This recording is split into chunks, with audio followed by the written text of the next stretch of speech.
मैं हेमंत विश्वकर्मा श्री उमा विद्या मंदिर उच्चतर माध्यमिक विद्यालय हरटिकलिया। आज हम class 10 English medium poem if के बारे में पढ़ेंगे।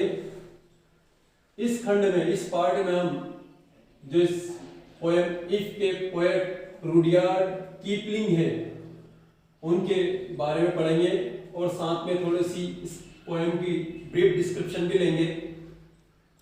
पोएट रुडयार्ड कीपलिंग, इनका जन्म 1865 में हुआ था और इनकी मृत्यु 1936 में हुई थी। आइए हम देखते हैं पोएट के बारे में, थोड़ा सा एक डिस्क्रिप्शन लेते हैं इनका पोएट का।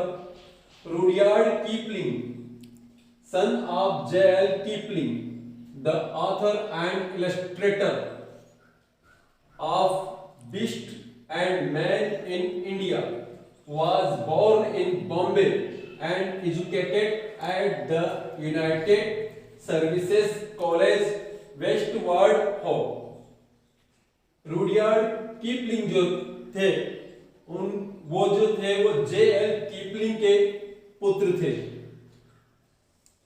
ये एक लेखक थे और इन्होंने beast and man in India जो है उसके ये ऑथर थे। इनका जन्म बॉम्बे में हुआ, जो आज हम मुंबई भी कहते हैं, बॉम्बे भी कहते हैं। इनकी शिक्षा, इनकी education United Services College Westward में जो है वहां पर हुई है। He was engaged in journalistic work in India from 1882 to 1889। ये जर्नलिस्टिक वर्क यानी कि पत्रकारिता के कार्य में एंगेज हुए भारत के अंदर, और ये इस कार्य में लगभग 1882 से लेकर 1889 तक कार्यरत रहे। Kipling was a prolific writer. Rudyard Kipling एक प्रख्यात राइटर रहे हैं, एक प्रख्यात लेखक रहे हैं। He made an immense contribution to English literature with variety of short stories। इन्होंने इंग्लिश साहित्य के अंदर अपने अद्वितीय योगदान दिए हैं और कई शॉर्ट स्टोरीज, कई पोएट्री कविताएं एंड कई क्लासिक्स इन्होंने जो है कंपोज किए, लिखे हैं। इन 1907 में ही won the Nobel prize for literature. इन्होंने साहित्य के क्षेत्र में नोबेल प्राइज जीता। Some of his publications are departmental duties 1886, the city of dreadful night, The Light That Failed 1890, Barrack Room Ballads, The Nolakha 1892 and Many Inventions 1893।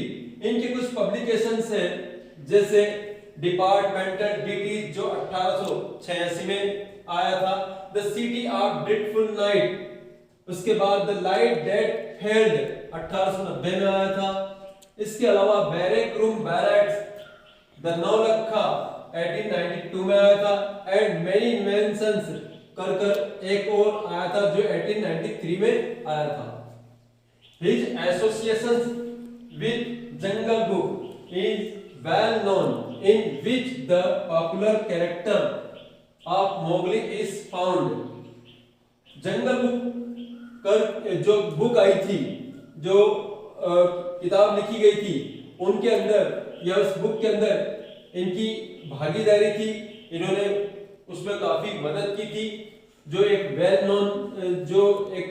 Well known book भी थी, जिसके अंदर ये जो मोगली नाम का कैरेक्टर जो था बहुत ही पॉपुलर कैरेक्टर रहा है, जो टेलीविजन पर भी प्रसारित हुई थी।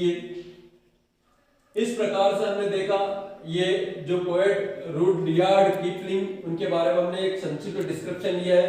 थोड़ा सा हम पोएम के बारे में भी इस पार्ट के अंदर थोड़ा सा डिस्क्रिप्शन ले लेते हैं। ब्रीफ डिस्क्रिप्शन है इसमें। He is a didactic poem of 4 stanzas of 8 lines each। ये ईट नाम की जो पोयम है, जो पोएट रुडयार्ड किपलिंग ने लिखी है, ये एक उपदेशात्मक प्रकार की, एक शिक्षात्मक प्रकार की पोयम है, जिसके अंदर 4 स्टेंजाज है और प्रत्येक स्टेंजा के अंदर लगभग 8 लाइनें आपको देखने को मिलेगी। In this poem he mentions certain qualifications and conditions necessary for becoming the master of the earth and a complete man। इस पोएम के अंदर आपको देखने को मिलेगा कि अगर धरती के अंदर या इस धरती का, इस जो पृथ्वी का मास्टर बनना है आपको, या फिर एक संपूर्ण व्यक्तित्व प्राप्त करना है, तो इसके लिए किसी भी पर्सन के अंदर एक निश्चित क्वालिफिकेशन, एक निश्चित योग्यता का होना बहुत जरूरी है। साथ ही साथ कुछ कंडीशंस, कुछ परिस्थितियां जो आवश्यक है, वो होना बहुत जरूरी है। इस प्रकार इस पोएम के अंदर हम ये जो है पोएट के भाव है, इन्हीं को देखेंगे। ये पार्ट 1 है। पार्ट 2 के अंदर हम इस पोएम के बारे में जानकारी लेंगे। धन्यवाद।